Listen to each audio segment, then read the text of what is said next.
Yeah. What's good, yo? Welcome to another episode of Real Talk, where, as always, if shit's real, we talk about it. Yo, I'm your host for tonight, Pat Scofield, doing representative. And as always, I got my man with me. I'm going to let him introduce himself. Hey yo, what's good? You already know what this is. Your boy King P, Bodega Box in the building. Ring Gang Radio all day. Let's go. Monday Night Raw. But we're talking boxing, not wrestling. So Yes, sir. Of course, if we mention wrestling, then LB, who if he was on tonight would be kind of would throw some slick comments toward it. yeah, yes he would. Yes he would. But it's no he's taking the night off, he's taking the day off, putting his PTO time. So it's just you and me for the time being until our third man. Until who's the third man? The third man will be coming shortly. Right. Absolutely. And of course, that's some wrestling shit too. So, if you know, you know. But yeah, the LB, taking the night off, and then Rome is, taking his sick time PTO. So yeah, it's just myself and King P, talking about this boxing tonight. So yeah, though. So last weekend, we had some boxing. We had boxing from Top Rank, and we had boxing from Golden Boy in Mexico. You know what I'm saying? And I think I'll start with the Golden Boy card first, because I'm gonna just say this: I'm always weary of them fucking cards in Mexico because always some fuckery afoot with the scorecard. So, not saying that there was this time, but usually I'm just like, okay, especially if there's a Mexican fighter, I ain't gonna lie. But I was like, all right, let's see what happens. Because I still remember that fucking Foster fight where they were, they already had the fucking scores turned in before the fucking fight even ended. Yeah, and no, that Foster was in. And the Foster Hernandez fight, which was a damn shame. Not to say that Hernandez could not have been winning the fight, but basically when you have one card where basically Hernandez won the card no matter what, yeah, then that. Hey, come on, they already filled out the card before the fight even started. We know what the hell it was. Yeah, bro was just like, yo, let me just do it so I can drink my tequila with the slug in it and just keep it moving. Yeah, was this in Cancun as well? Was this what? Yeah, it was. Yeah, because I thought so. Yeah, because Eddie he won the rights to the card and he wanted to make Hernandez a champion. And truthfully, Rocky is a good fighter. He's a good, but it was just like it was just messed up that was the case. But Foster again. No, I meant was this fight this weekend? Was that one in Cancun as well? Was it? Let me just double check that again. I mean, it was definitely in Mexico. Let's see where it was. Let me just go to BoxRec, the Book of Records, and I'll go to Tevin Farmer's record. Yes, it was in Cancun. Absolutely. I thought so. Something about them vacation cities for fights. Ooh, always something. I guess the judges like to take a vacation too. Yeah, exactly. And this was the rematch after late last year where Zepeda fought Tevin Farmer the first time around in Riyadh. And, unsurprisingly, Zepeda was in tough and got knocked down. On top of that, by Tevin Farmer. And Tevin Farmer would lose a very razor-thin split decision in a fight that most people thought he won. Yeah. So, go ahead, P. No, I was gonna say, a lot of people walked away feeling like Farmer should have won, or even if you had it close, it was like, damn, like Zepeda looked like shit. So that was the kind of the takeaway. So now it was just like, okay, was he gonna right the wrong in a fight that he shouldn't have had to have wrong in the first place in many people's eyes? Facts.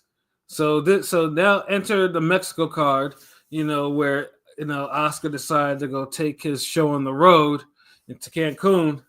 And, obviously it raised an eyebrow because it's like, damn, you're not even in America, not even in this usual like West Coast haunts, but straight up in Mexico. And this fight, though, Zepeda would win a majority decision, but there was still a lot to take away from this fight. The first half of the fight, though, I'm not going to lie to you, I thought Farmer was going to get stopped because it just seemed like Zepeda's pressure was really getting to Farmer, and Farmer had some sort of arm or hand injury or something like that. I mean, and he was standing his ground. I'll say that he wasn't shying away from it. So from the Yeah, pressure, he and stood his ground at times.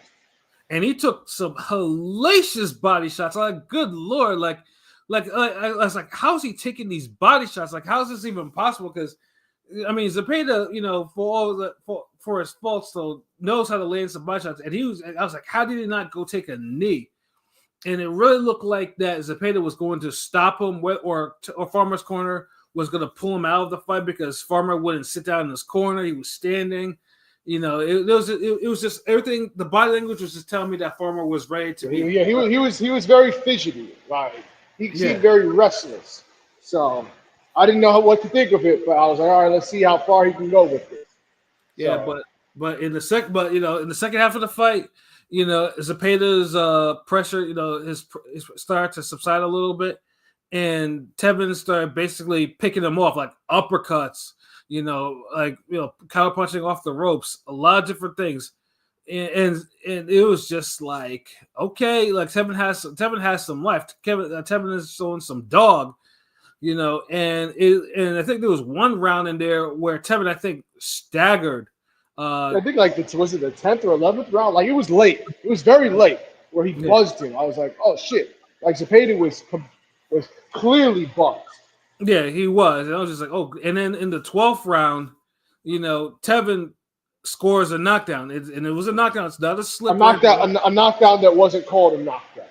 And that is starting to get on my goddamn nerves. Like this cannot be. Like, I mean, we already went through this with Tank and Roach. And of course, it happened early. It happened like in the round 9 or whatever. So even people say that, oh, if you count the knockdown, maybe it might, it's not gonna change the results of the other later rounds.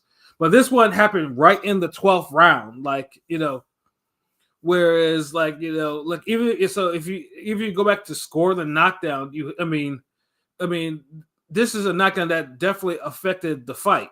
Like the fight of the score, like this that should have counted. In which, if it did, it would either been a majority draw or Farmer would have won a split decision. I don't know because I haven't seen the scorecards. For some reason, I was looking for them and I couldn't fucking find them. I don't know why, but they didn't make them. They didn't make them readily available. I was thinking, I had to look and I thought I found them, but it was the original. Like the ones from the original fight. So I don't know how they scored the fight, but depending on how they scored it, so yeah, it might have ended up being a majority draw. I don't know. Depends. I have to see the actual scorecard. So basically, the scorecards were 116, 112, and 115, 113 for Zepeda, and then a 114. I know the actual scores. I meant like the round by round. Oh, a round by round card. Yes. Yeah, I did not see that one. Yeah, but yeah. I mean, basically, it probably. I mean, if you do the math, the 114, if the knockdown counted, Tevin would have won on that card. The 115, 113, if you take away the point or whatever, it would be a draw. If I'm not mistaken, no, because it was a 10-9. And then that's assuming that they gave Farmer the 12th round. And that's why I say I got to see the fucking round by round cards because I can never put it past any of these judges to not give fighters the rounds that they clearly won. Yeah. Whereas the 116, 112 might have provided the cushion for Zepeda to actually win on that one. More, if that, but the other two could have easily determined the fight if that knockdown had. I think that one would have been 115, 112. So yeah, it might have been a majority draw. Yeah. So it might be, but either way, it's just like and you feel for Tevin because Tevin fought his heart out again. Like and he fought and this time and it wasn't although I do bet Zepeda fought a little bit better. But it was until the end. The second half of the fight, showed me a lot, like told me, kind of exposed a lot about Zepeda, certain things that like his gas tank might not be as great as we thought it was, because it's different. I mean, he throws a lot of volume and it's pressure, but Mm-hmm. it's different. It's different when you're throwing at like a moving target, because like a lot of the guys that he fought before weren't great movers. Were kind of on the stationary side. So yeah, you're gonna fucking throw a bajillion punches and not get tired because they're not going anywhere. They're right there. At least Right. with Farmer, and Farmer, even when he wasn't even running. Like I don't think there was any time where I felt like he was got on his track shoes. He was, like I said, he was fighting in the pocket. He was not shying away, but he still managed to still provide, not just be a sitting target. He moved around a bit. He Mm-hmm. gave different angles. He made it hard for Zepeda to just land the shots that he wanted to land. And I think at the end that kind of tired him. Yeah, and yeah, you're absolutely right, because obviously if you watch a Zepeda fight, yeah, a lot these guys are not really movers like that. Like, I mean, even the ones that I mean, Jojo Diaz pretty much took a 12-round ass whooping, but he wasn't going anywhere. Jojo wasn't going anywhere. Like it was a punching bag. It Yeah. felt like I was watching Alvarado with him. Like Yeah, whereas Rene Alvarado, he was the one that actually gave Zepeda a fight because he stood in the pocket with him. And that was the thing that was probably the first time we kind of seen that maybe that gas tank is not what it was. But Zepeda still won that fight clearly. But that was I'm also wondering about Zepeda's punch resistance, because Farmer's not a puncher like that, and he's still rocking him. yeah. Like so, now imagine you putting him in there with bigger punchers, and he's already been hurt before and dropped. Like Alvarado hurt him like in that fight. Like he's been buzzed, he's been hurt, he's been dropped. He was I'm sorry. He was dropped in Mexico by a random. You know what I'm saying? Yeah. Exactly. So Yeah. it's like he's not like I've always thought he was the wild card. Like when people talked about all the guys at 135, I always said he was the wild card, but he was never the surefire like ace in the hole that he's going to beat all those guys. He was just a dark horse that maybe he'll beat one or two of these guys, but depending on who you match him up with, like I would like when people were trying to say he would beat Tank. Hell no, he would not beat Tank. And I think, I mean, I might be crazy, but I think Shakur could stop him. Maybe. I mean, I'm like, see, I get that. The only problem with Shakur is unlike Farmer, Shakur hasn't showed the willingness to sit there and actually and apply that thought and trade. In the like pocket, he's not going to sit in the pocket. Any sense of that, he's just going to get on his back foot. He's going to get out the way. He's going to pivot around. He'll make him look foolish. Yeah. I mean, he'll do a shanty on him. He'll definitely make him foolish. Yeah. He's so. But that's the thing. But like the thing, he'll make him look foolish, but he's not going to make him pay for anything coming at him, and that's going to make for a dullard of a fight. So I don't think he can do what Farmer did. It's kind of, I'm sorry, I just checked in, guys, but it's kind of embarrassing in a sense, because me and I think Shutter were kind of like saying, okay, we like your chances against Loma before those Farmer fights, but now it's like you couldn't hurt the guy who was hurt the whole fight. I mean, he started you trying to press the issue, trying to get at him early on. It looked impressive, but he slowed down, and the one-arm fighter gave him a close-ass fight. Yeah, undersized, and he was hitting him with some uppercuts too. He was landing some sweet. Yeah. And that's the thing is, like, I mean, and this is where Zepeda is like, and this is why this is why pretty much everyone's saying like, yeah, Oscar's trying to keep doing it, because, like I said, we always said Zepeda should have had a title shot by now. And this interim stuff that he's rocking, he's like literally top one in all this. Maybe not now, but he was top one in all sanctioning bodies at one time recently. Yeah, exactly. Like, and truthfully, I would have given him a chance. Maybe if he had fought Haney, if he actually went, Haney that was kind of draining for the 35, yeah. He might actually have a chance, but now I'm seeing because now his flows are really coming into this. Like, yeah, the lightweight champions now are difficult. Yeah, I mean Keyshawn. I mean, I don't think he could beat Keyshawn. Keyshawn probably. He's the guy Zepeda. I know Mexicans are tough with the chin, but he seems like he would get eventually he's going to get cracked bad. Pause. Definitely. I mean, and I think Keyshawn right now is because Keyshawn has been built up by Top Rank. He was given the tough competition early, and he was Yeah, because you want He to passed you the want to test. kind of I mean, like, the Albright fight. People try to point to the Albright fight, but everybody has their one. Everybody has their one. Yeah, I mean the Albright fight is his one slip up because he was weeded up and he was fighting. He had his little issues going on or whatever. But since then, it's like Top Rank still kept his opponents like at a level that to help his like, that thing. I give Top Rank credit most times. It's not names we have to Google for their opponents. You know what I'm saying? Yeah, exactly. So he was built up in a way, and now I think he's at the point where now he's punching now. He's matured.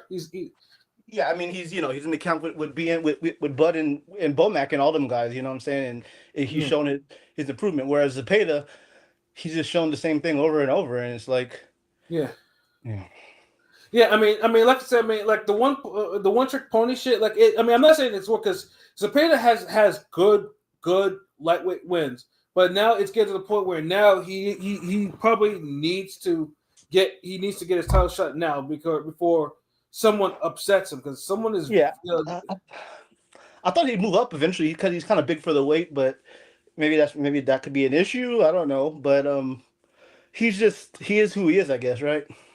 Yeah, he is who he is at this point, though. But it's like, and I mean, we all like watching him fight, but it's just like the time is starting to tick on him. Like, you either get your title shot or someone will upset him. He's spoiled on the vine, as LBA would say. He's definitely spoiled on the vine. That's the perfect definition of that. Yeah, because I mean, Tevin Farmer is a good fighter, but he's not. But this is the type of person. Tevin Farmer is the type of person that it's supposed to, and you're supposed to kind of take out. And then Tevin, on his end, between these fights and the Muratalla fight, where he gave both guys like all absolute hell. It's like, and you see him fall short.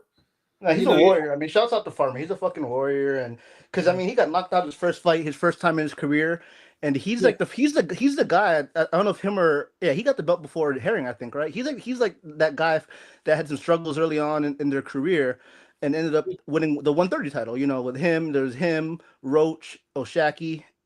4-1, 126, and Herring, but I think Farmer was that first guy. I think he got the draw or lost that first time, right? In his first. Well, originally he lost. I mean, he lost his first title shot, but then dude popped dirty. Dirty. And then he managed to get a second. And I remember because Tevin Farmer was one of the first people that was signed to Matchroom USA, and he cleared.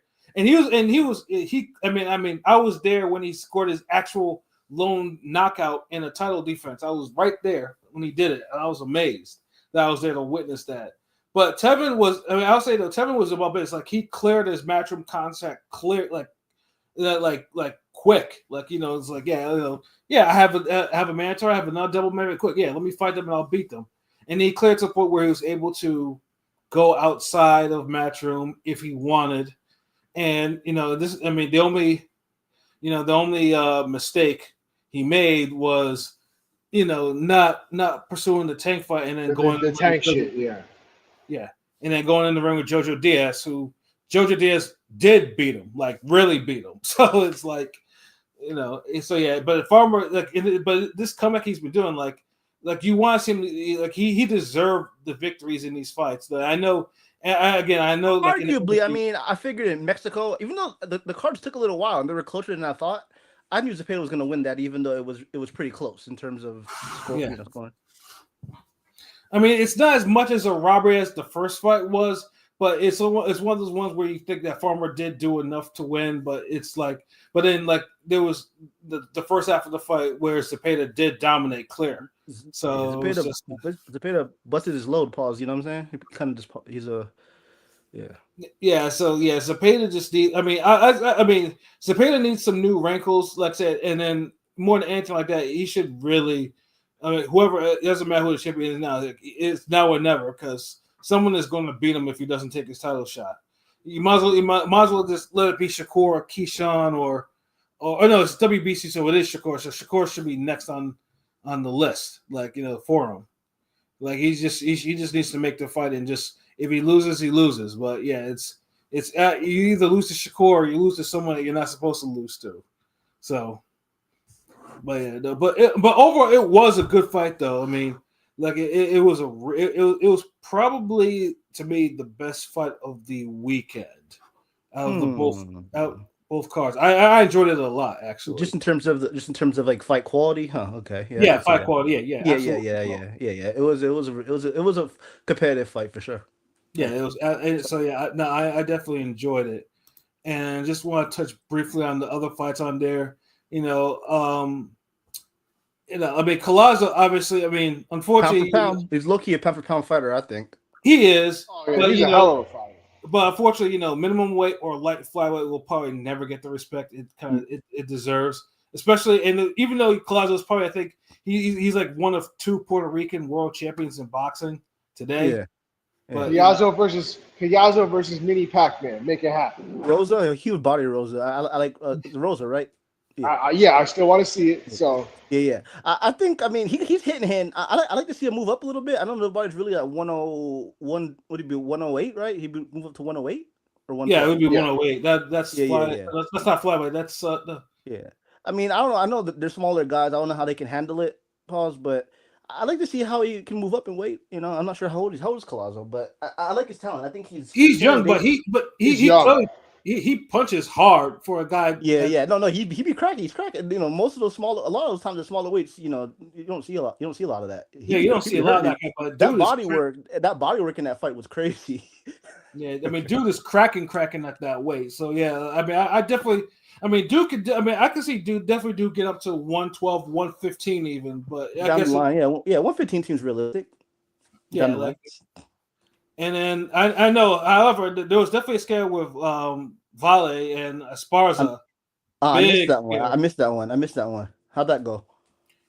Vale, I know Esparza, for someone who's 113 pounds, manages to look incredibly out of shape. I don't even know how that's even possible. It's her face, dude. She always looks super Esparza? chunky. Yeah. Her face is chunky. Like her face, she got that fat Mexican face. No offense to Mexican. I'm just saying she got that chubby face.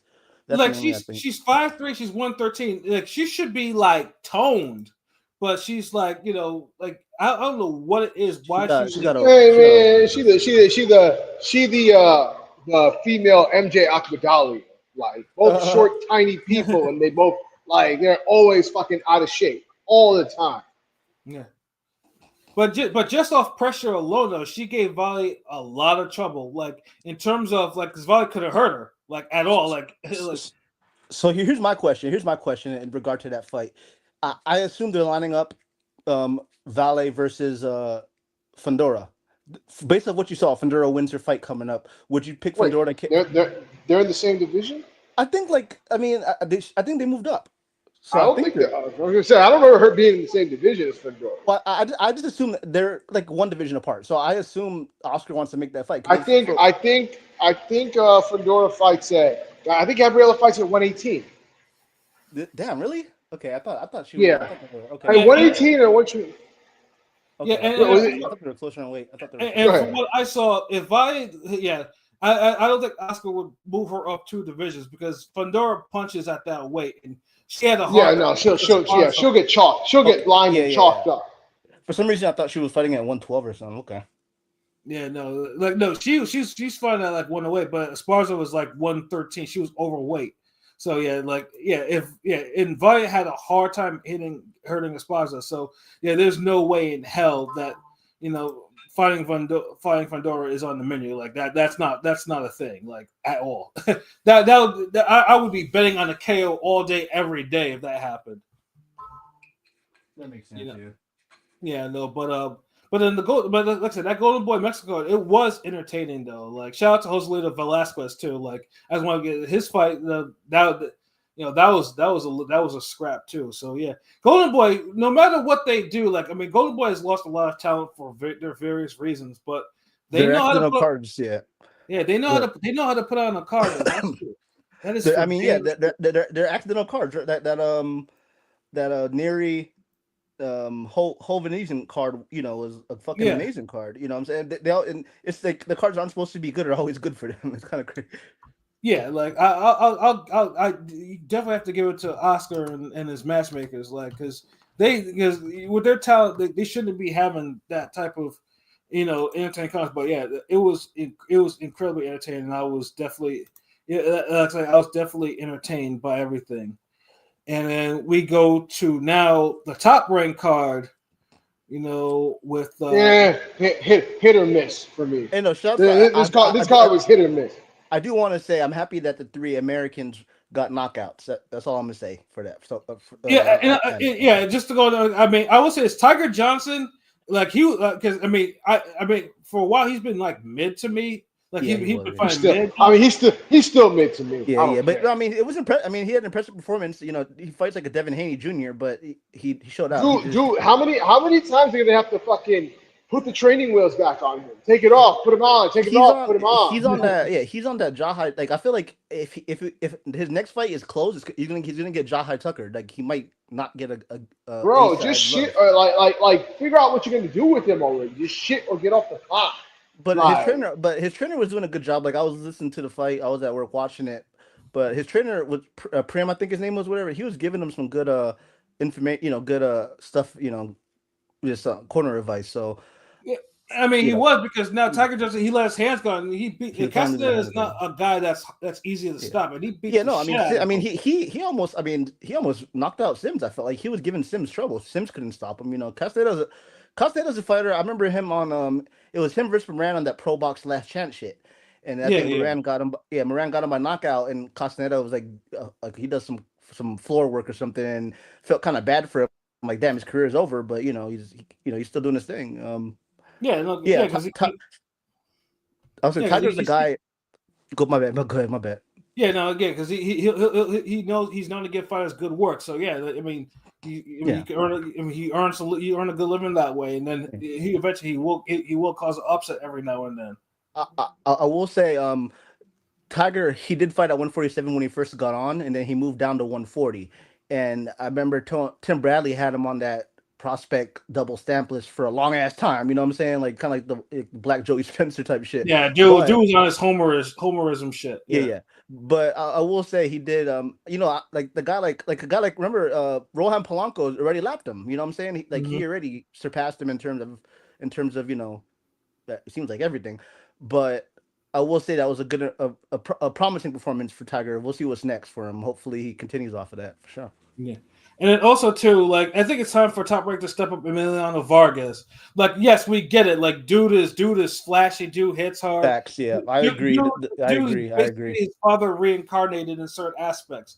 But but it's time to step up his competition now. Everybody praised his performance. Like it's kind of funny all the comments praising performance. I'm like he was impressive, but give him a name. Are you gonna give him a name or what? Like what the fuck are you doing? Like yeah. It was a nice knockout, but it's just like it was expected. Like dude is clearly ready for it. Like I don't know why Top Rank. I mean Top Rank will gave Keyshawn all tough competition, but again, someone that's probably similar that can probably handle it, they're not giving him. I don't know what it is, or maybe his father's rejecting it. I don't know. Maybe it's a little bit of nepotism and a little bit of the otherism. No, but I know he's talking big shit. I'm not trying to hate on him. He's young. I like the Vargas kids; they seem cool.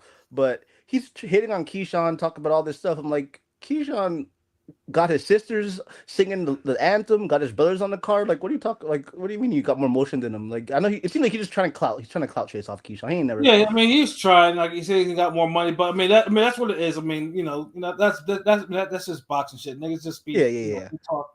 I think him versus Mason's the fight. Maybe down the line. But even though I think Emiliano Vargas is at 140 now, but Abdullah is probably gonna move up soon. So I mean, that's the fight maybe down the line they can make, but. Keyshawn you're not ready for Keyshawn, so I don't know why you're bringing him up.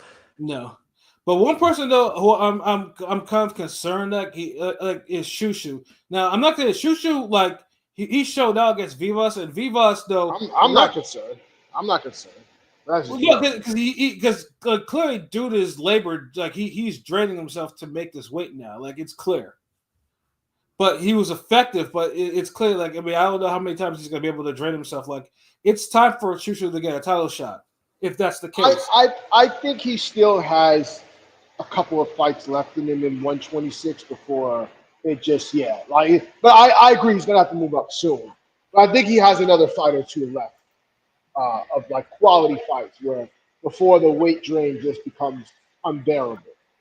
Right, because I mean, because that's the first time I see like, yeah, I'm like I said, I was like, that. There's a lot of struggle in this nigga's face. Like, bro really like looks like he wants a sandwich or something. Like, yeah, they need to. Oh no, Yeah, he's big for the weight. He's big for the weight, yeah, so he needs to. He's gonna. Yeah, I mean, it was a good performance. I mean, the guy it that was. I mean, the guy he beat lost to Joet Gonzalez Villa and other nigga, I can't remember his name, but anyway, it they couldn't stop him, so that's impressive. I think in a sense, Yeah, no, yeah, yeah. yeah, it was definitely a good performance, but it's just like there's only so many times like it's like if like again, this is like a shit or get off the pot type of situation. Like it was an eliminator, so it's like he's due for a He's due. title I mean, shot. I think Nick Ball's the weakest champion out of the featherweights. I'd see if you could push for that.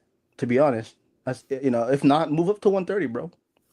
Yeah, I mean Nick Ball. I mean, when we say weak, we say weak is like I mean he's the shortest one, but but Nick Ball is scrappy as fuck and he can punch. No, trust me. I used to be a fan. Like I was a major. Like I was high on Nick Ball early on, like him and Dalton Smith. But ever since the what's the African nigga's name that he fought? Just his step up. Dog Bay. Yeah, Dog Bay. Yeah. I thought he was gonna stop him. Obviously, he couldn't. But ever since then, I just haven't been really impressed with him. For the most part. So at featherweight, I think he probably is the weakest champ. But I mean, again, featherweight's a pretty tough division. So It is. It's getting back up there in toughness though. So I mean, like I said, hopefully she look. But yeah, sooner or later, hopefully she gets a shot though. Now I want to. He's number one. He's number one. Isn't he number one in the WBO? Like him and what's his name? It seems like it's such an easy fight. He didn't want to call it Ramirez. I know it's funny. He didn't want to call it Espinosa. The Mark Chinook. Yeah, Espinosa. That's him. Him and Espinosa. No, but I'm saying Mark Chinook kind of forced him to say Espinosa's name. He didn't even want to say his name. That's a big motherfucker. I get it. But. Yeah, I know because they realized Espinosa is a motherfucker to fight. Because I mean, Robesi went through hell the first fight, and then he got. He's a motherfucker to fight, but he's beatable. He's still beatable at the point. Yeah. There's He's weaknesses in his game. He's beatable for sure, but he's a cheat code in a sense for that weight. Kind of like Fundora was until you see him get cracked. So I can't. You know what I'm saying? Yeah. But I mean, they make it. Like if dude wants a shot and he's there, yeah. Espinosa is always looking for somebody to fight. Make the fight. It's the best fight for him out there. Then, And this next fight though, I want me to say a few words about. This motherfucker quit. Derek Cuevas, he quit. Oh yeah, fucking bullshit ass fucking fight. See, and I made him the centerpiece of my parlay. And for a minute, for like a brief second, I thought Cuevas was gonna prove me right because he staggered Brian early. That one shot, that one shot, yeah. Yeah, I was like, oh shit, okay, this is what I'm talking about. Then Puerto Rican entered the building. No, I was impressed. I mean, Norman, he's improved since the Boca Chica fight. Like I know, we're harsh critics on him. I'm hopeful. He's 24. He showed improvement, and he's got legit power. It seems like you know what I'm saying. So correction. Great again. Well, correction. Brian Norman is not facing a counterpuncher because Boca Chica is a counterpuncher. Stylistically, he's probably gonna try to stay away from counterpunchers for a little bit. Yeah, but he's basically Santien and now Cuevas were coming to him. Pause. Brawlers, yeah, brawlers, yeah. Yeah, but Norman at least though he made an adjustment, and Cuevas couldn't keep his head off the damn line, and he got lit up though. He had to be concussed. He had to be concussed because his eye or something. It just felt like he was. I don't think he actually quit. He quit. No, that nigga quit. He definitely quit. He quit with it. He definitely did the Q word. Like he quit. Like there was no ifs, ands, or buts like that. Like dude was just walking straight away from the ref. Like dude was steady. He wasn't like wobbling all over the place. Like dude was clear. Like he just didn't want no more. He made a business decision. He made a business. Yeah, he made it. Yeah. I will say though, I'm an advocate for Norman. I think I like to see them try to build him like give him a fight in Atlanta. I'm not sure who the right dance partner is because I think Atlanta's a boxing hub that can be, untapped and can be, you know, I mean, Tank sold out there, Vander Holyfield, some, you know what I'm saying? Like, Did you there's say it could tradition. be Did you say it could I'm be not, I untapped? meant like it's an I was gonna untapped say, market that yeah. it could be open, Paul. It could be, it could be a big market if he keeps winning and give him a fight. I'm not sure who the right guy is there to fight him, but I like him in welterweight. I like him as a champion. I think he's a proper champion.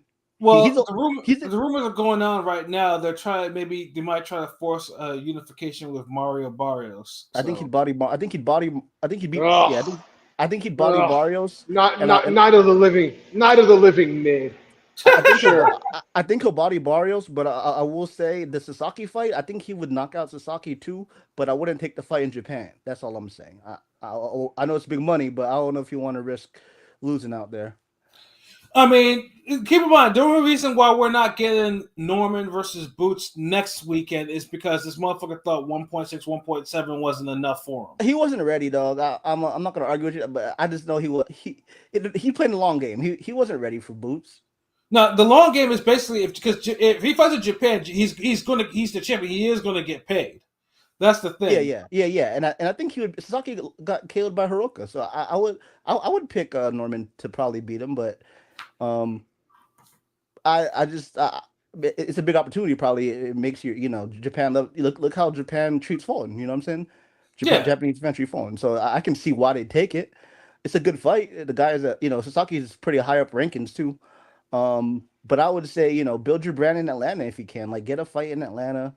Sell Sure. out one. Yeah. I mean, you might as well try it. So yeah. if you're not gonna fight anytime soon with the I mean, unification. call up Adrian Broner. Call just somebody. Give him somebody he can knock out in Atlanta. He's spectacular or something. Yeah, so but yeah, like I said, he avoided the wrath of the boxing gods for not taking that Boots fight. But yeah, yeah, Cuevas is now his name is mud to me. Like he's gone. Like I'm over thinking like because I watched Dude's highlights and I'm like he could trouble him, but he decided he made a business decision. So Yeah, I'm the only Cuevas I acknowledge is Pepino. I don't know this fucking exactly. dude. Yeah, no, yeah. Well, Derek, yeah, yeah. You're done for now. Like, I don't do quitters. But yeah. Now the main event though was slightly disappointing to me, and it was largely not because of Mayer, but because of Sandy Ryan. Where at least in the first fight, I felt like Sandy. I think the paint thing, like she was fighting, like she had she was fighting, like she had an edge about her fighting. This one, I don't know what. I think she was just satisfied just taking ass whooping.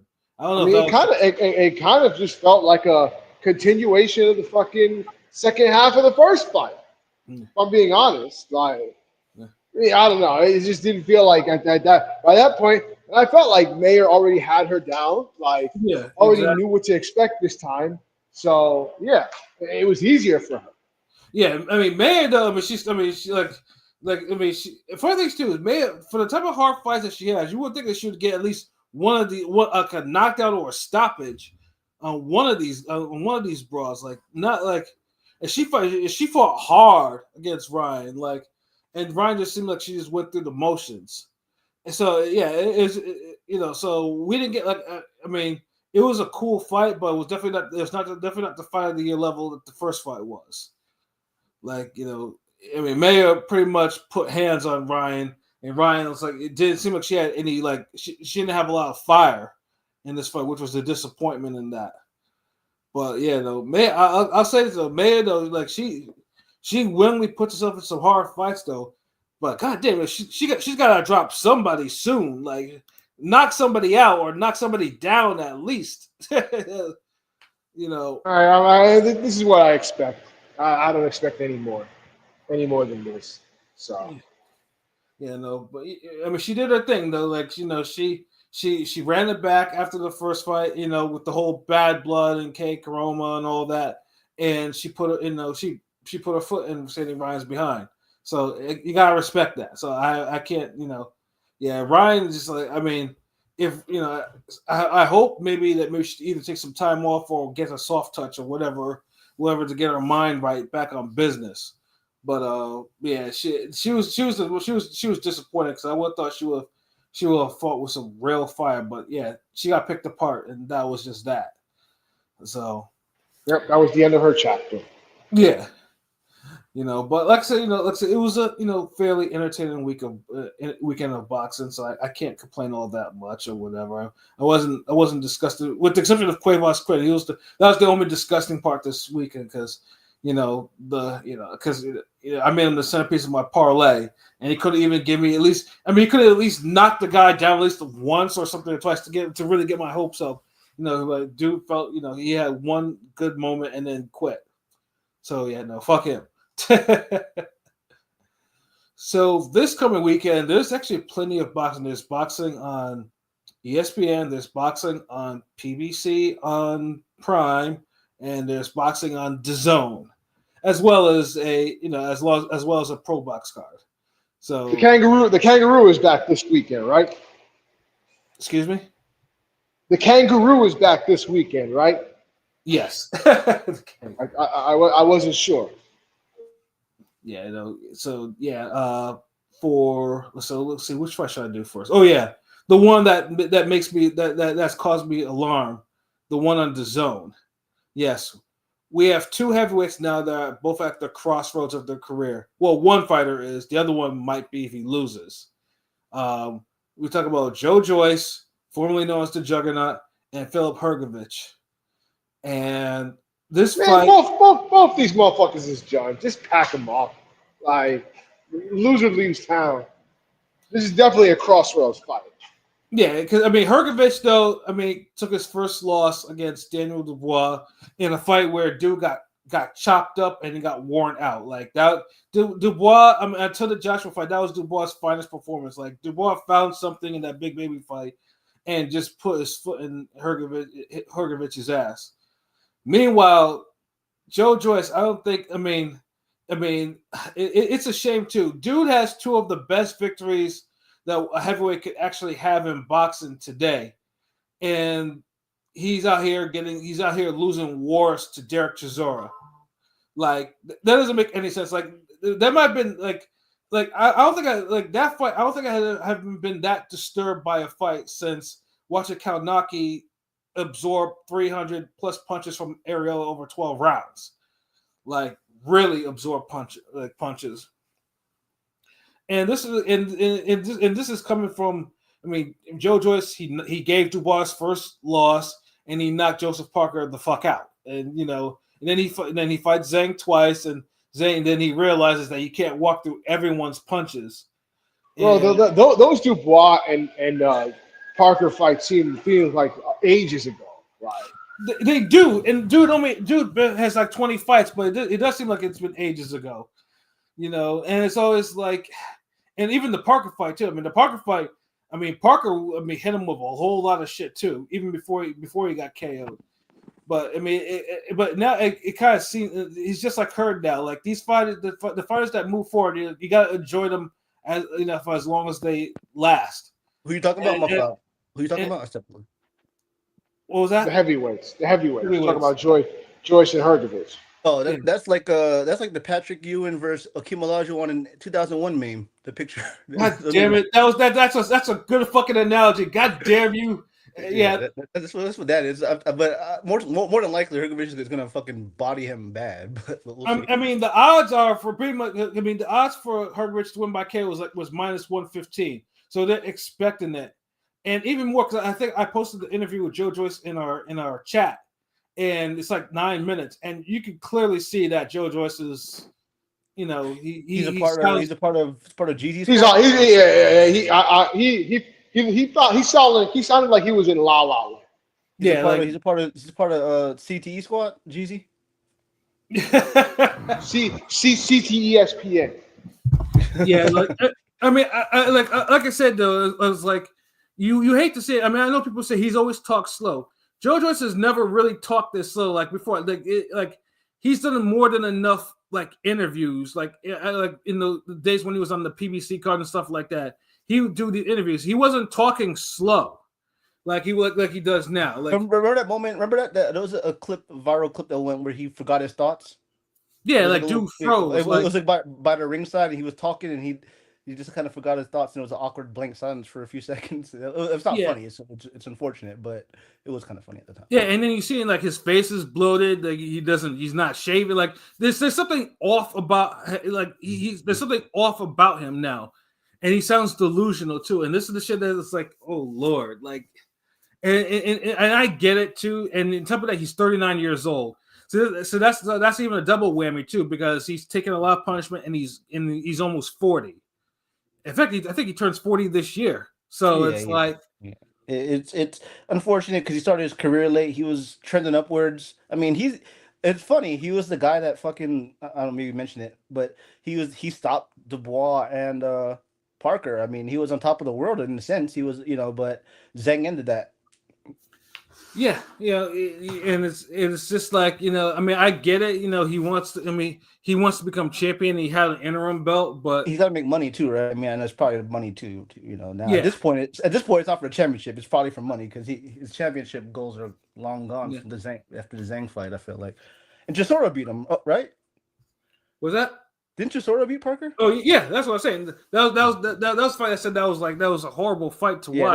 That was the ender. That was where you just know he's cooked after. Yeah, you can't. Yeah, he's cooked. And like I said, it's just like now. I mean, like I said, it wouldn't be surprising me to Joyce because for some reason, like Joyce KO is 700, and it's not like Joyce cannot KO Hrgovic.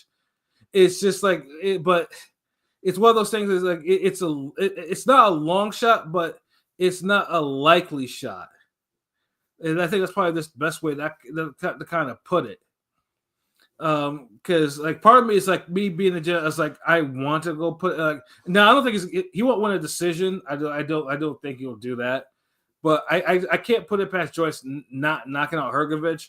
But it just seems like now if you're losing fights to Chisora, who's pretty much who's on a very incredible late career run, then I can't see you not losing to Hrgovic, who supposedly shows up going to fight Dubois, a big UK fight. Supposedly he's going to fight for a title. Yeah, imagine that. Yeah, so I mean, and that should be Georgia. That should be Joyce's shot. But like I said, it's yeah. I mean. I'm pretty sure it's gonna be a slugfest for as long as it lasts. I mean, I can't see it being a bad fight. Just gonna be an uncomfortable fight to watch. It'll be fun. I mean, heavyweight, it'll be fun for as long as it lasts. I just think, what does Joyce have left? Hrgovic obviously took the L. He struggled a little bit against Zhang. Some thought he lost, but there's more left in the tank for Hrgovic, I assume. So Hrgovic. Now, if Hrgovic loses to Joyce, then I'll be like, yeah, then dude, his career is probably on the line. Whereas if Joyce loses back to Hrgovic, then someone needs to pull dude's license and be like, hey, yeah, this is quite enough. Like, this is enough for you. Like, it ain't no more. Like, you don't need to take any more punches anymore. But like I said, I mean, this is boxing. Like, I mean, it's not any of us have not seen a script before. Like, we just saw Jarrett Hurd retire after losing to his third or fourth C-level fighter. So it's, you just see, you see it, you can't stop it. But yeah, no, like I said, I mean, it's one of those things that it's like, it's one of those, it's a perverse thing. Like, you shouldn't watch it, but it's heavyweights and heavyweights is kind of popping right now. So, it's the thing. Cause I mean, David Adelaide's in the co-main too. And, that will definitely be a good fight too as well. So this is also Queensberry's first DAZN card too. So so I'm pretty sure they're gonna go all out, and Queensberry's on the road to try to supplant Matchroom as the premium promotion. I saw I saw the thing with all the names for the fight on Twitter, and I was like, I thought Brandon Lee was on the card, but they didn't mention his name, but he's not on the card. But I know he's fighting soon, but I don't think they got plans for Brandon Lee. Like, you should put him on that card or something. You know what I mean? Brandon Lee's gonna be on Top Rank. He's gonna be on a Top Rank card. That's where I saw Truck Simpson on there. That's kind of interesting how Top Rank looks like they're gonna be working with. I guess Bob was whoever Top Rank's gonna be working, because they've been working with Pro Box and everything. You know what I'm saying? Like, so it looks like they're venturing out, which is good. It's good for boxing. mixing it up is always great. Yeah, I mean, I don't know what I don't know what Queensberry's gonna do with Brandon Lee, but he's gonna be on that. He's gonna be on that veto card. That's gonna be next month, I think. So in New Jersey, they announced that. I got that in the Ring Gang email too. So hey, I mean, from PBC to Queensberry to Top Rank, hey, you got to fight. There's only so long you can actually kind of stay out and not fight. So, but yeah, no, and then also too in Australia with the Kangaroo, as mentioned before, we have one Tim Tszyu and we have one Joey Spencer. And now the funny thing too is like Thurman and Brock Jarvis was not shown live. It was on tape delay, and we saw it on YouTube. So I guess the response for that made PBC like, okay, we'll make this card available for Prime for free at 9. It'll be 9 p.m. Eastern time. Obviously, I don't think it's a one fight card. I think there's like 3.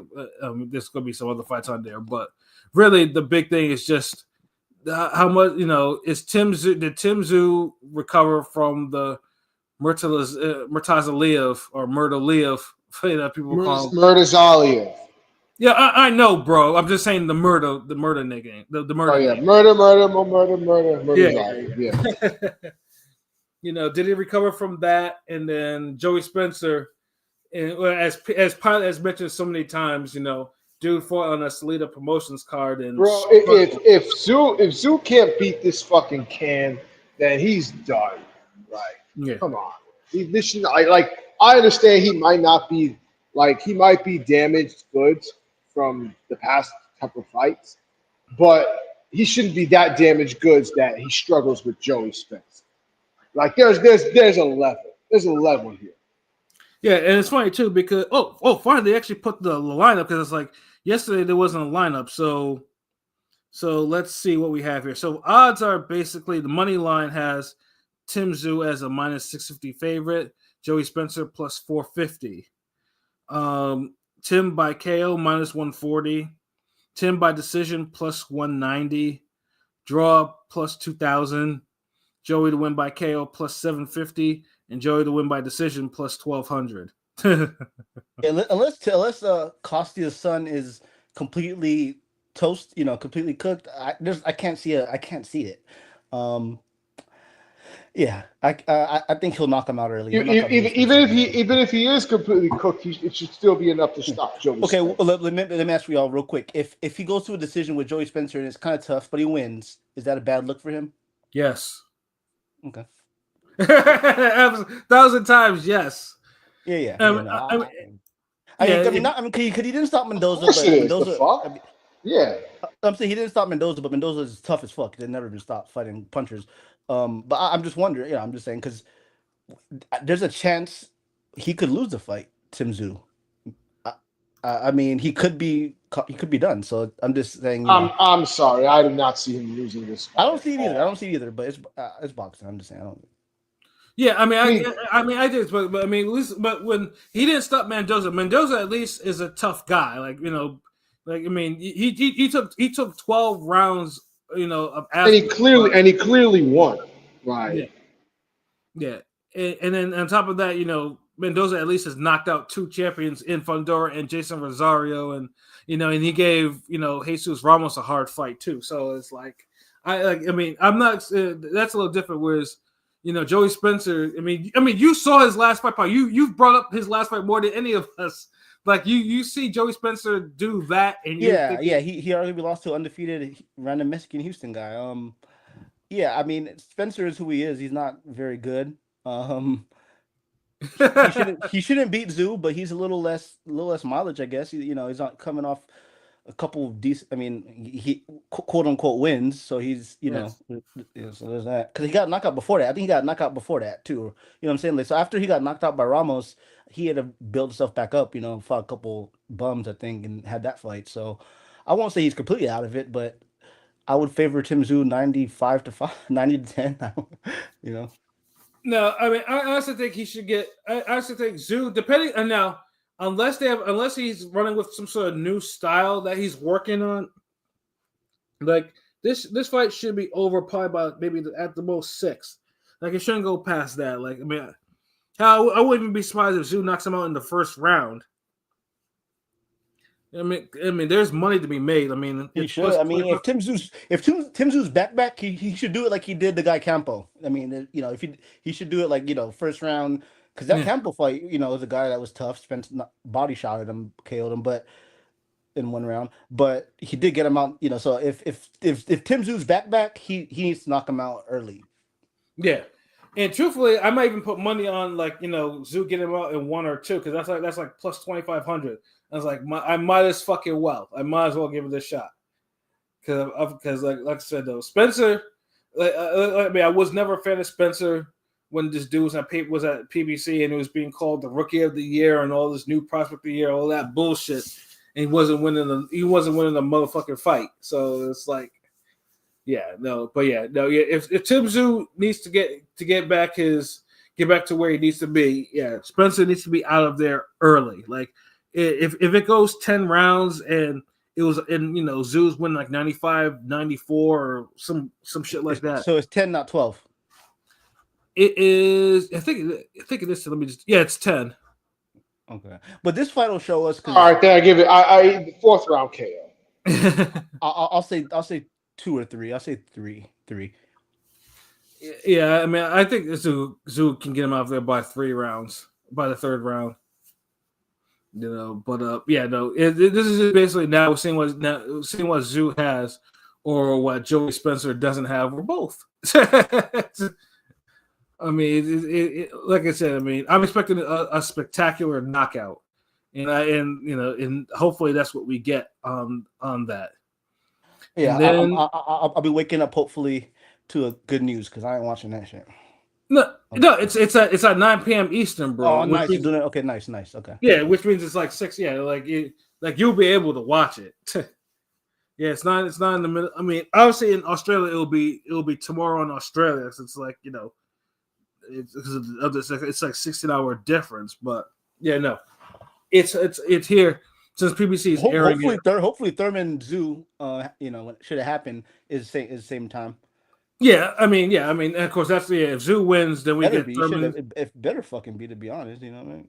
Yeah. I mean, if Tszyu wins, then we get that fight in July, which in Australia, which is weird too. Why is it in Australia? I don't know. I guess there's money to be made in Australia. Either way, we're going kangaroo. We're going kangaroo hunting again. Yeah, it's kind of funny. On the last point, it's kind of funny because I expected, a year ago, even though I'm a Terminator, I expected, Tszyu would probably run through Thurman when the fight was going to be made. But now, I might, depending on how he looks, I might favor Thurman in that fight. Yeah, I mean, Thurman looked vintage, and we'll see. Now, if Tim, like I said, if Tim doesn't struggle, and then I can anticipate the fight again. Whereas before, I thought Tszyu would catch an aging Thurman and get him up out of there. But now that Thurman seems to be like rejuvenated, and hopefully hopefully he can stay healthy. We shall see how that goes. And then we got Top Rank, where Top Rank actually is supplying some pretty damn good fights.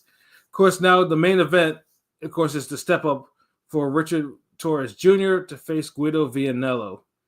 And low-key, this fight does anger me because Vianello has gotten so many fucking chances, but Johnny Rice does not get no fucking chance. Well, he gonna get bodied. He should get bodied. He should too. And I mentioned before, Guido. I was in the house when Guido lost to Johnny Rice, and then they tried to rob Johnny too by saying that punch was not the cut that caused. Yeah, that's complete bullshit. Was not caused by a punch. Complete bullshit, but it is what it is. Yeah. And I still have my reservations on Torrez, but I do too. Guido's not at the level where I'm worried about him. But I will say it's heavyweight boxing, and Guido has looked better, since that Rice fight. and we don't against know. Cans. Yeah. No, I mean Makhmudov. Yeah. I mean Makhmudov was I guess.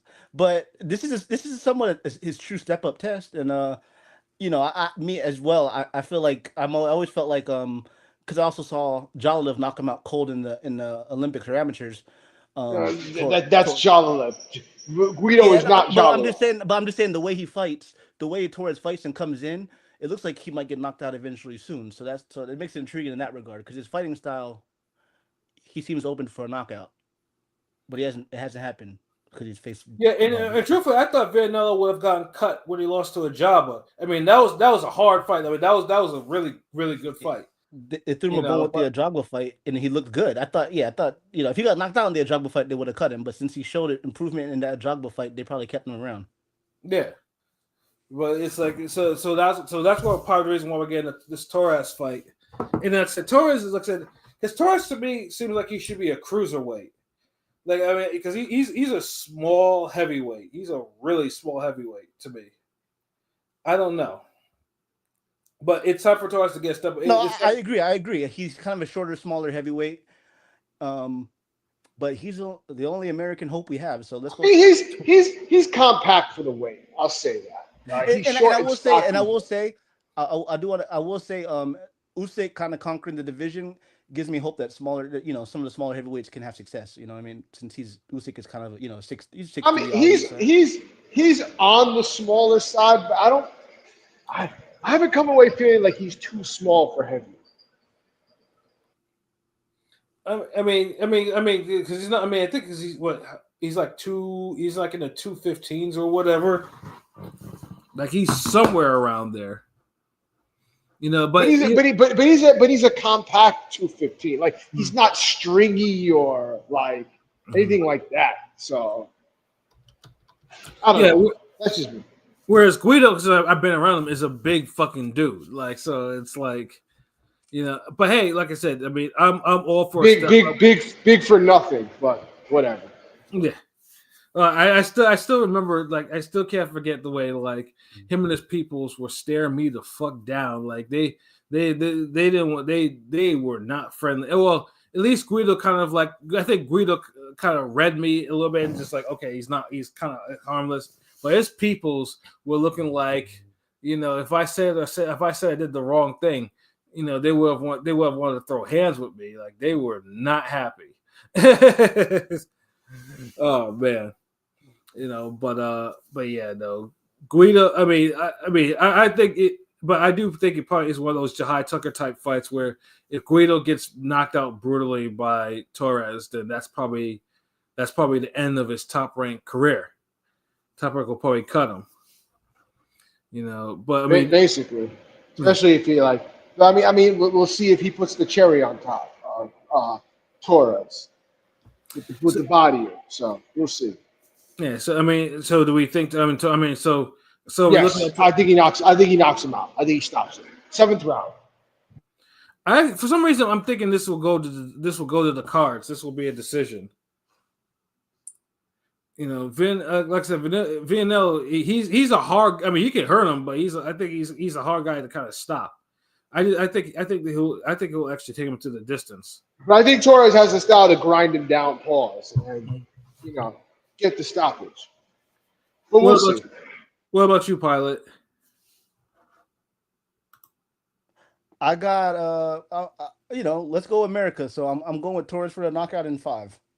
I don't really know. I think Guido's a tough. Guido could knock Torres out, and I wouldn't be surprised. Just because he's not tested yet. So, but I'm gonna roll with Torres, and I think he's ready for the moment. And this could be his breakthrough moment. Like if he gets a nice little viral KO, because he has that kind of he has like that swag or whatever, like that. Like seems like MMA fans, he does that cool bro swag, like I think white people. I think he could cross over in a sense. Surfer boy swag. Yeah, the Porter mustache and just like I'm just saying like he has that kind of like the MMA fans. The Dirk Diggler look. Yeah, the UFC fans would love this guy. The UFC fans. That was who he reminds me of a little bit? Matt Riddle. Or Riddle from WWE kind of. He has that kind of like not as insane though. But Yeah, yes, yeah, not as drugged out, not as drugged out. But so I mean, unfortunately, Jerry Anderson, isn't.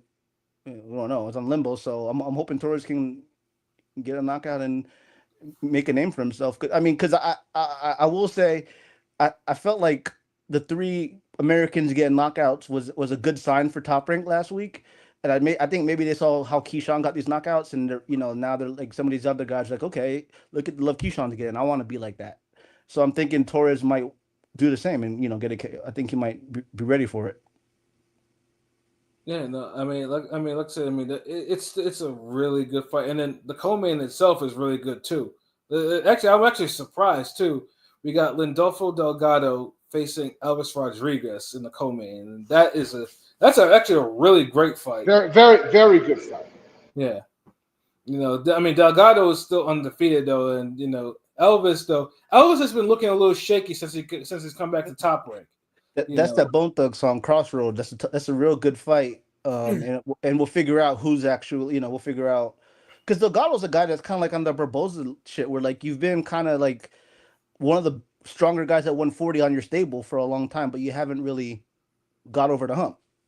Yeah, and even though dude punches hard as fuck. Yeah, he punches hard. He punches hard. He's a little bland in turn. I mean, he don't speak English. That's not really a big deal. But yeah, he's Mexican. Something about him, he just hasn't really. Because he got a lot of hype. Remember, there was that fight with Delgado versus Aguilar a couple of years ago, 3 years ago, maybe now. Yeah, that was a dope. And that was like fight. I was hyped for that fight because it was two undefeated, Mexicans at 140, and obviously he stopped him or he won that fight by decision maybe, but he just hasn't got past that level since then. It seems like, but this fight should be telling of who's going to be a player at 140 maybe. Yeah, Elvis. He's already got the one loss, and that was the Kenneth Sims Jr., which originally got him cut from Top Rank, but he hasn't been KO'd yet though. But the dude was dropped by a whole journeyman 2 fights ago. Like Filipino Jr., your countryman. Nearly had him out. That shit was that shit was hell. And I remember Elvis was kind of like spooked after like the 3 or 4 rounds. He was like, okay, I gotta tighten up because dude was getting hit too damn hard. But yeah, no, if for some reason I think Delgado will definitely pull it off, but I don't think it'll be a KO. Like I think he'll probably grind him down to a decision win. But it should be a good. I think they will throw hands. What about you, Pi? What do you think?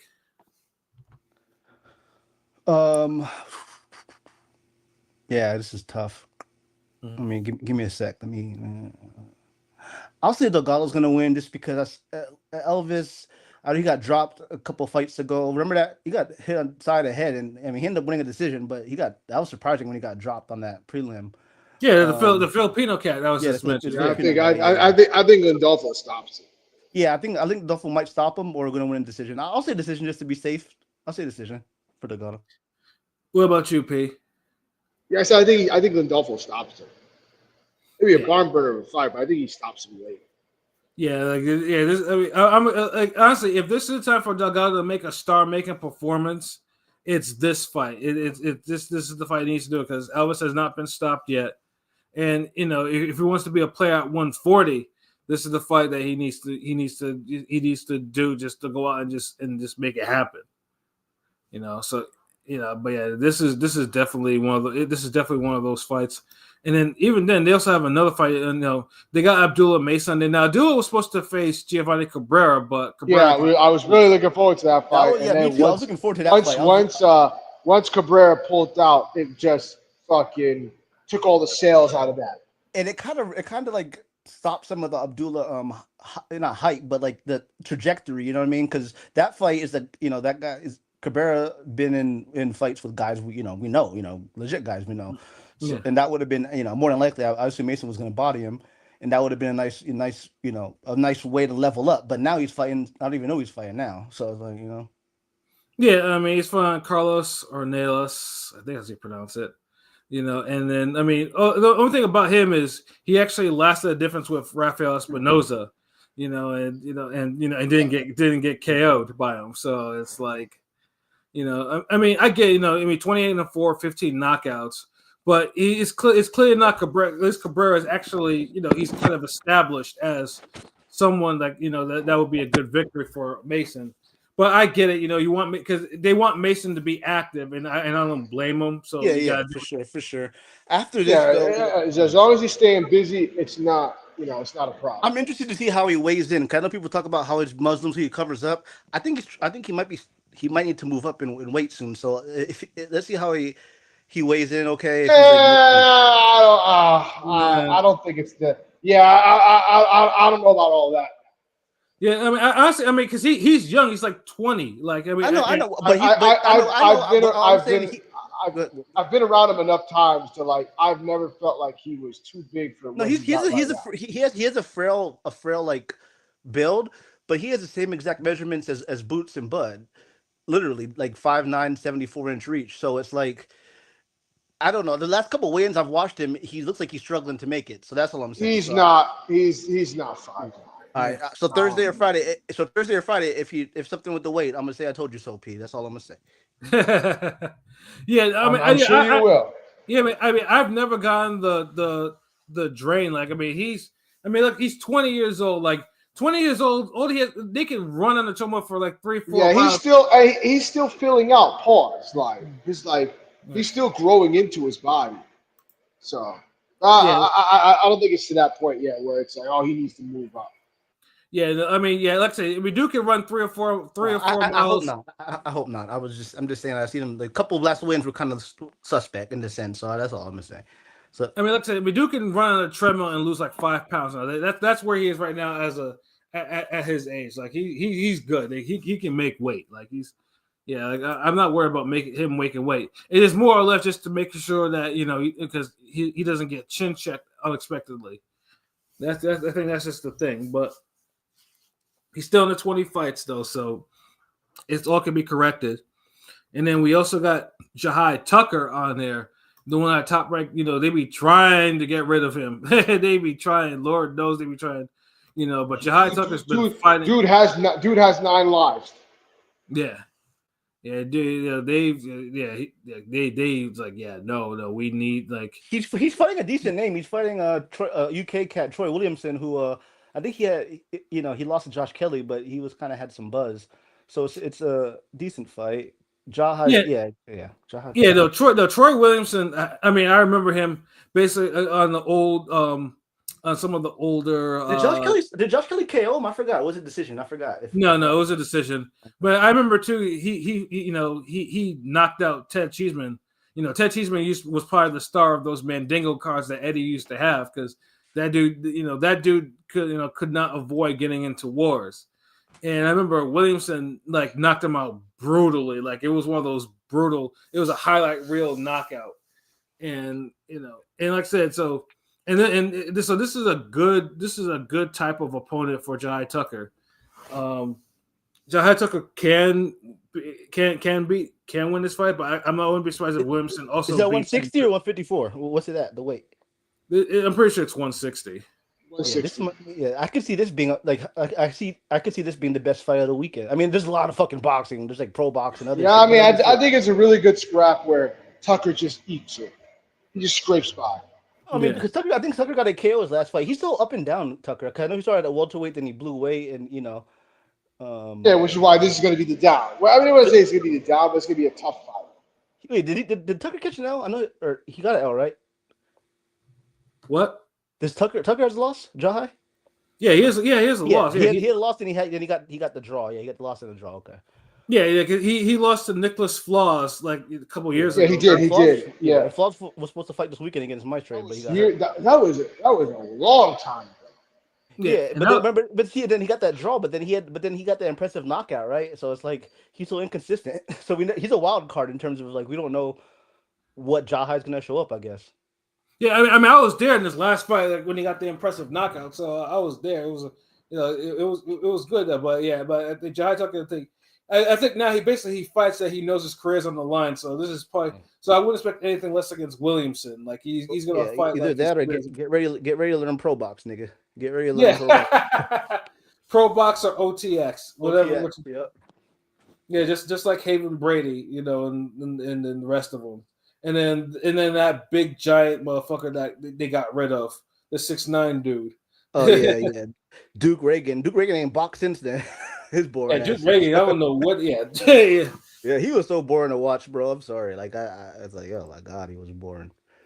Yeah, no, but I mean, like I said though, but I mean, I admire boxers that put effort into their fights. Like, yeah, he was like, okay, yeah, you want to cut me, fine, then like, but I'm gonna make it difficult for you to cut me. Shit. Yeah, exactly. And I appreciate Top Rank. I know that there's a business model that caps their guys from getting to the next level and everything. But in terms of building, prospects and stars, they're the best to do it. Mm-hmm. And I know Eddie's been doing a decent job of signing some young guys, but Top Rank has all the blue chip young, really American and whoever prospects. I like seeing how it happens. I like seeing these guys, becomes, seeing them from the beginning becoming stars, or falling off, going to another promotion, building yourself back up. It's part. It's yeah. Yeah, I mean, Top Rank. I mean, obviously, if you're doing something, they brought back Elvis Rodriguez, so. I mean, who knows? Like who they might bring back in the future, as long as they buzz or they have some sort of momentum behind them. Yeah, let me look at Albert Bell. Albert Bell was really boring on Top Rank. He was like a Duke Reagan ass nigga. Then he's been getting knockouts nonstop. I mean, maybe it's the level. Maybe he's on all these little cards. It's not the same level. But Albert Bell built himself back up. He didn't, and he hasn't lost. He didn't even lose. He still got a 0. Right. Yeah. So I mean, Top Rank. I mean.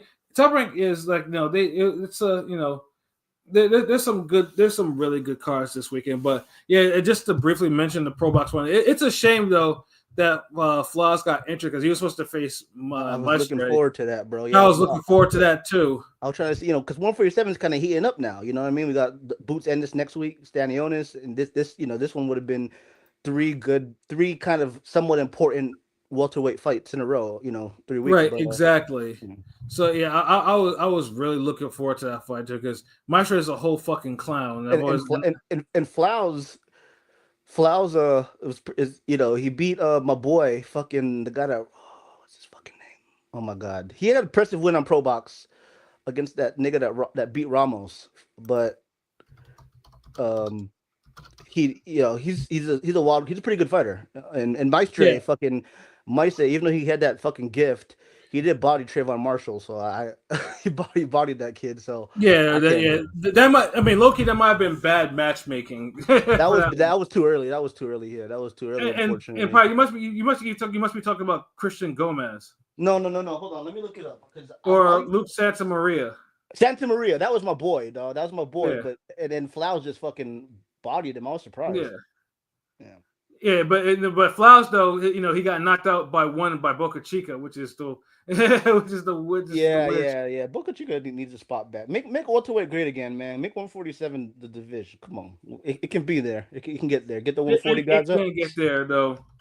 But I mean, like I said, Pro Box, has like I said, I mean, they're still moving forward. Fortunately, the main event though, the new main event though is someone who I'm not necessarily high on, Kent Cruz and Ricardo Rodriguez. Yeah, Kent Cruz is the one Gary Anton Russell bodied in a round, right? Yeah, Kent Cruz is not good. He's not good at all, though. But, you have Mike-Quan Williams versus Antonio Moran, which is a good fight. And then Gio Lopez versus Rene Alvarado, which is also a good fight.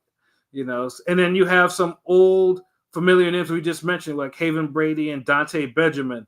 They're both. Oh, my boy Dante Benjamin, man, he got that draw on Top Rank and that's cut. That's fucked up. Yeah.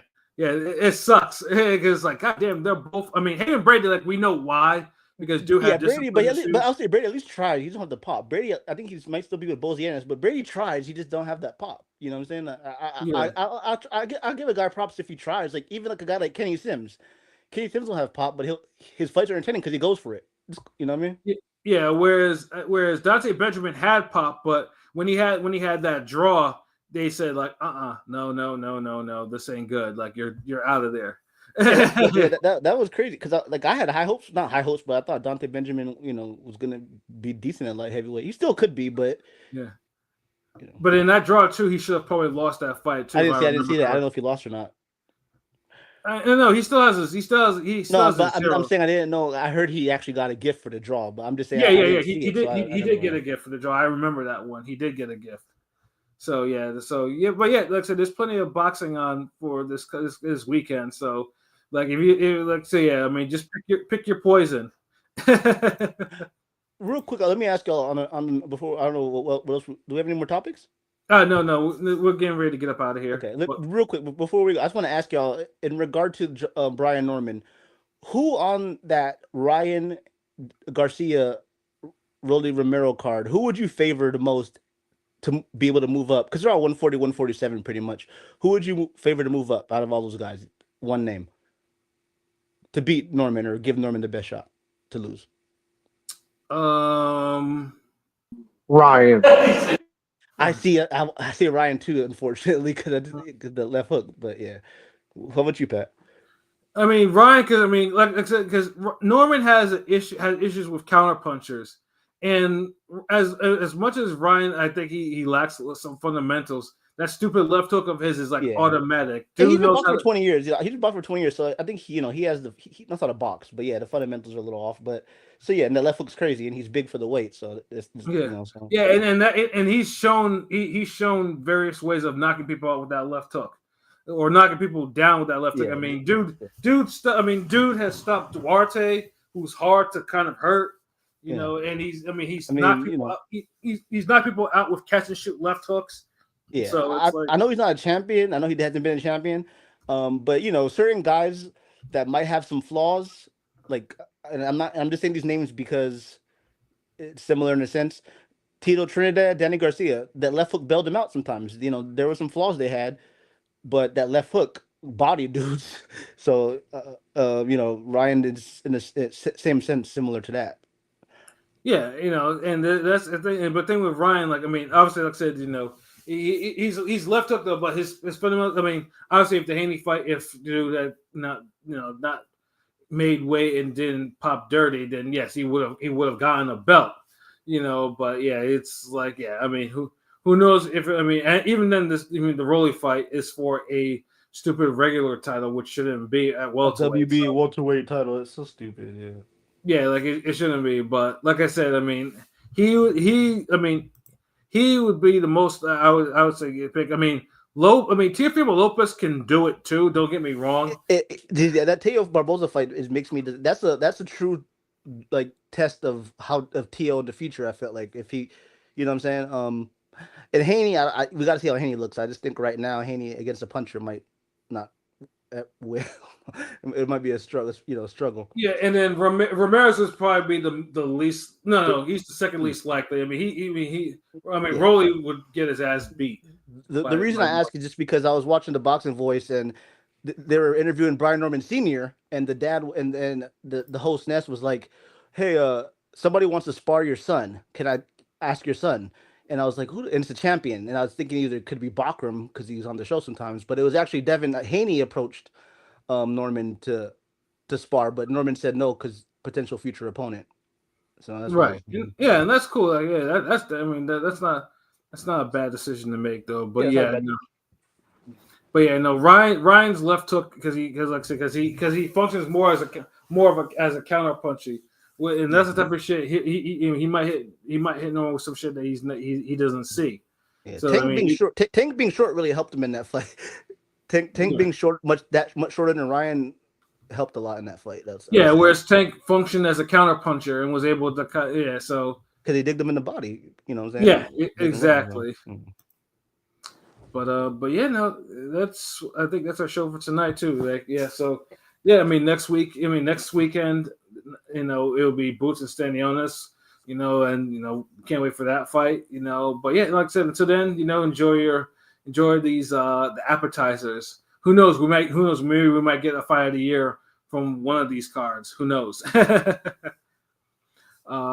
yeah, you know, for myself, you know, Pat Scorpion, the representative, for King P. Bodega being for Conscious Pilot, you know, this has been another wonderful episode of Real Talk, where as always, if shit's real, we talk about it. So until next time, peace. Sorry.